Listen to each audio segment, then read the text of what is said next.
Olá pessoal, tudo bom? Sejam muito bem-vindos ao Finanças para Ti, aqui na Belmonte. Vamos começar então mais uma semana de cobertura aí das taxas, dos movimentos do Tesouro Direto e também das nossas opiniões sobre o que está acontecendo na renda fixa de títulos públicos. Bom pessoal, e hoje nós vamos mostrar todos os tesouros IPCAs principais que estão no arquivo NTNB Principal 23, que a gente baixa lá no histórico de preços e taxas do Tesouro Direto. Tem dois títulos que estão fora do rol, que são o 24 e o 26, mas eu gostaria de mostrar o gráfico deles e depois fazer um comparativo entre todos eles.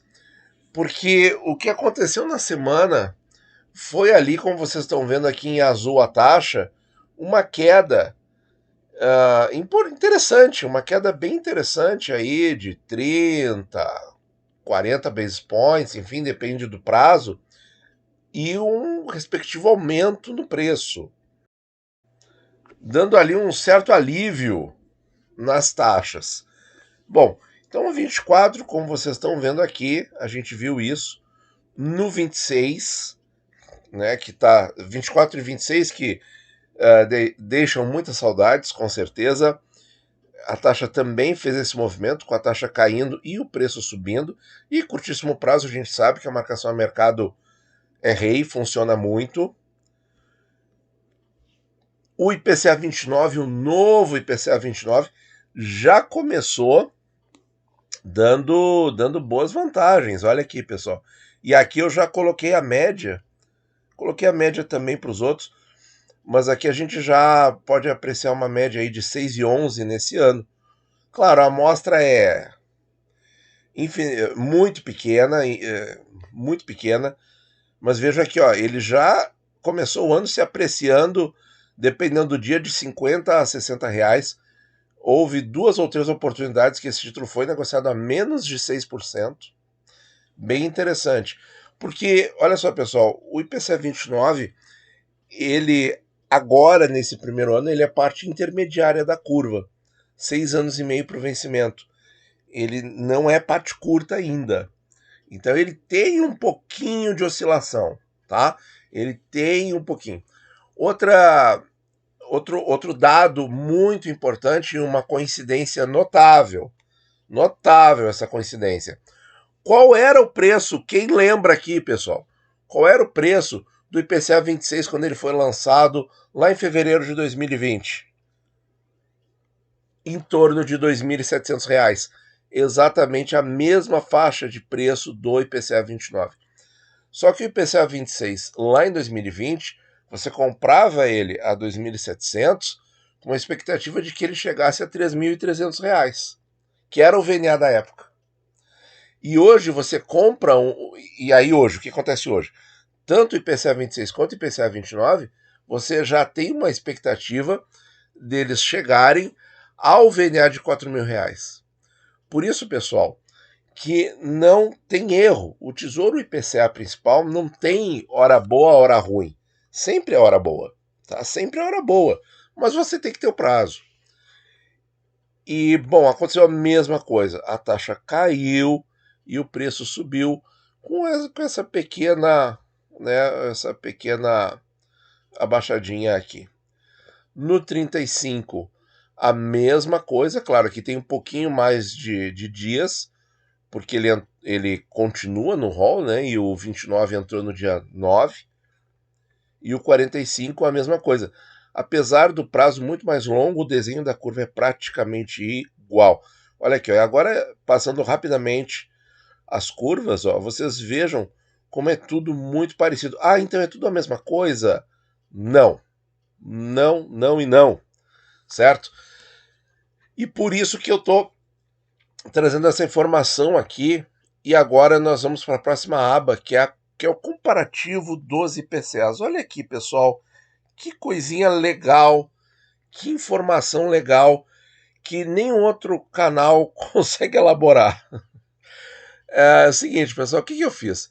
Eu peguei A variação de taxa é a variação de preço, a valorização de preço com a respectiva queda de taxa. Vocês podem ver aqui para o IPCA 24, para o 26, para o 29, ali em letra destacada, para o 35 e para o 45.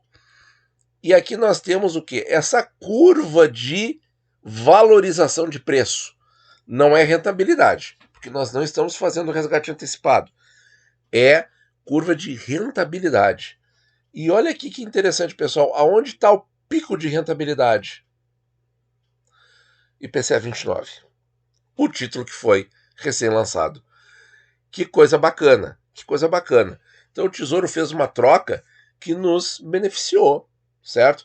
Ah, então era para ter trocado o 26 pelo 29? Não. Era só para você continuar aportando no título novo. É só isso que eu quero dizer. Mas aqui também tem uma outra informação muito importante.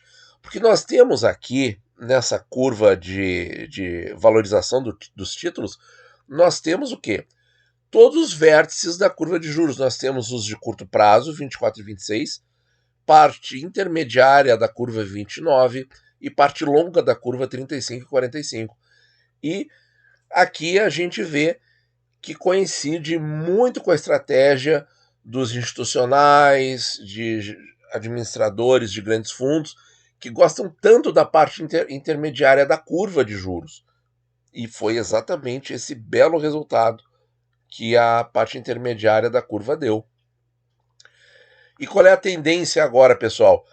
Com a taxa de juros, se a taxa de juros realmente fizer um desenho de queda, é que a parte longa ganhe mais, o 45, o 35 e depois a parte intermediária.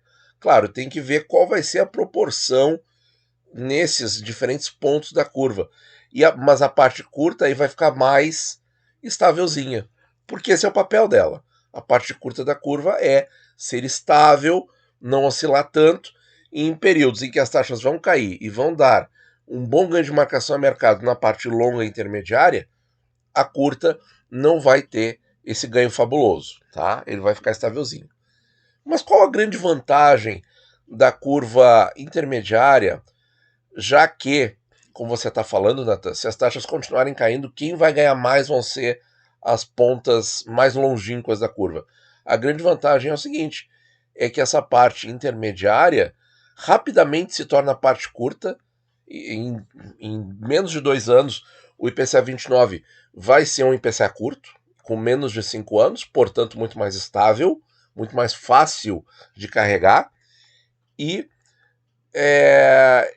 ele não sofre tanto a marcação negativa como sofrem o 35 e o 45. Se bem que o 35 já não está mais sofrendo tanto assim uma marcação ruim quando a taxa sobe. Certo, pessoal? Então, esse pedacinho aqui de conteúdo do nosso vídeo, dá o like se isso aqui te ajudou a entender e a fechar aí o conhecimento com o que a mídia de finanças sempre divulga, que o pessoal aí da administração dos fundos gosta tanto da parte intermediária. Tá aí, pessoal. Tá aí uma das provas, tá? Agora vamos seguindo para os prefixados. Então, prefixado 26, e o prazo você sempre vê aqui na partezinha de cima, mesmo desenho dos IPCAs, a taxa caindo nesses últimos dias aí e o preço se valorizando, o preço subindo agora acima dos R$700, e a gente estava acostumado com as cotações do 25, que estavam aí na casa de R$770. Então você vê aí, você tem praticamente uns 10% a mais para ter esse 1 ano a mais de prazo. O pré-29, pessoal, aqui não apresenta, mas a gente teve alguns momentos em que ele foi negociado acima dos R$500 na última semana. Aí ele já começa a não mais dobrar o capital, nem de maneira bruta, se você comprá-lo acima de R$500. Então, minha gente, efeito do tempo, né? Efeito do tempo, porque as taxas estão aí rodando próximo a 13%. Agora vamos ver os IPCAs com juros e depois eu mostro o prefixado com juros. Aqui nós temos a mesma coisa, a taxa caiu e preço subiu. Mas quando a gente vai olhar aqui, a gente vê que aumentou mais ou menos uns R$ 50 para cima no preço. Deu um pulo aqui, vejam que dos dias 12 e 13 faz uma diferença mais nítida. Outro título que por alguns momentos foi negociado abaixo dos 6%, junto com o IPCA 29, pessoal. Então, 29 e 32 vão ser os primeiros a ficar forte abaixo dos 6 se essa tendência seguir. O 40, mesma coisa, se estabeleceu aí bem acima dos R$4.000, R$4.080, R$4.050, e estava sendo negociado aí no comecinho do ano a menos de R$4.000. Então, mais um título aí que mostra essa valorização. O 55 com juros, em alguns momentos acima dos 4.000, mas já não é mais 3.800 e alguma coisa, já é 3.900 alto. Então, realmente, todos os títulos se valorizaram bastante, pessoal, bastante. E o prefixado com juros, que a recém pagou o cupom, ainda está negociado bem abaixo dos R$900. Para quem mantém esse título em carteira, eu acho que ele ainda está com um preço extremamente atrativo, com um excelente desconto aí com relação ao valor nominal, que não é atualizado, R$1.000, tá? Mas está aí o prefixado com juros também sofrendo o mesmo fenômeno. Vejam que as curvas são todas extremamente parecidas, com a taxa caindo e o preço subindo. Bom, pessoal, esse é um vídeo aí um pouquinho mais curto. Eu estou esperando nós termos mais dados em 2023 para voltar a fazer aquelas correlações que eu sempre fiz. Então, eu vou deixar esse gráfico aqui na tela final para comentar aí o que aconteceu na semana, o que deu essa grande diferença aí nas taxas. Eu acredito que foi o seguinte: a semana começou com aquela coisa mais calma do que já veio desde a chamada de atenção do presidente da República sobre falas em geral dos ministros, e o mercado começou a antecipar o que viria no anúncio do ministro da Fazenda, um pacote de medidas econômicas, né, que ele anunciou na última quinta-feira. Essas medidas aí giram basicamente na questão de renegociação de tributos em dívida com a União para reduzir a litigiosidade desses devedores, enfim, para a União, e resolver essas dívidas. Mesmo concedendo descontos, a União teria mais recursos à disposição.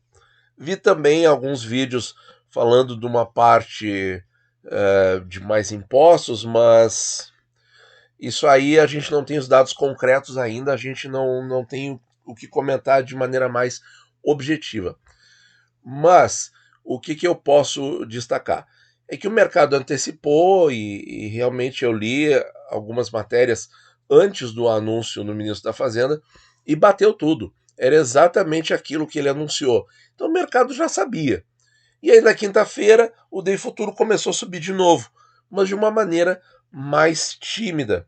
Como a gente pode ver, por exemplo, aqui na curva do 29, seria essa subidinha aqui. Essa subidinha aqui na taxa. Quando ele volta para os 6%. Então, pessoal, o dólar caiu para casa aí de 5,10, que é um patamar bem baixo. No mercado de renda variável, na bolsa, a gente tem esse tripé, né?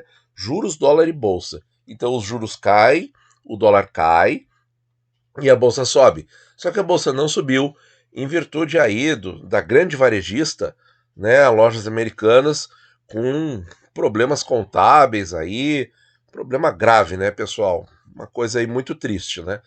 Bom, mas então, tirando isso, o mercado reagiu bem, né? O mercado reagiu bem e a minha impressão para essa semana, nesse contexto super ultra curto prazo, é que o DI futuro vai ficar ali oscilando entre 12 e 12,5. Acho que fica por aí, acho que o mercado reduziu mais um pouquinho aquele patamar de oscilação e, bom, se todas as medidas derem certo, nas palavras do próprio ministro da Fazenda, o superávit chegaria a 11 bilhões de reais. Tomara que chegue, é o que nós queremos um Brasil melhor. A gente sempre quer isso aqui no canal, certo? Mas ele mesmo já admitiu que não vai conseguir tudo isso, o que é uma pena. Mas acho que o mercado vai dar o benefício da dúvida pró-Brasil. Acho que o mercado vai fazer isso e vai manter aí um nível mais acomodado de oscilação ao longo dessa semana. Não acredito em grandes disparadas. Só falta acontecer o que sempre acontece, que é o Day Futuro fazer exatamente o contrário do que eu digo. O que é muito previsível também, né? Porque mercado é assim mesmo, né? Mas, assim, em linhas gerais, não tem grandes motivos para grandes disparos nas taxas de juros neste momento, nessa semana. A não ser que surjam fatos novos, aí a gente comenta e atualiza vocês, tá bom, pessoal? Muito obrigado por ouvir, boa semana, bons investimentos a todos.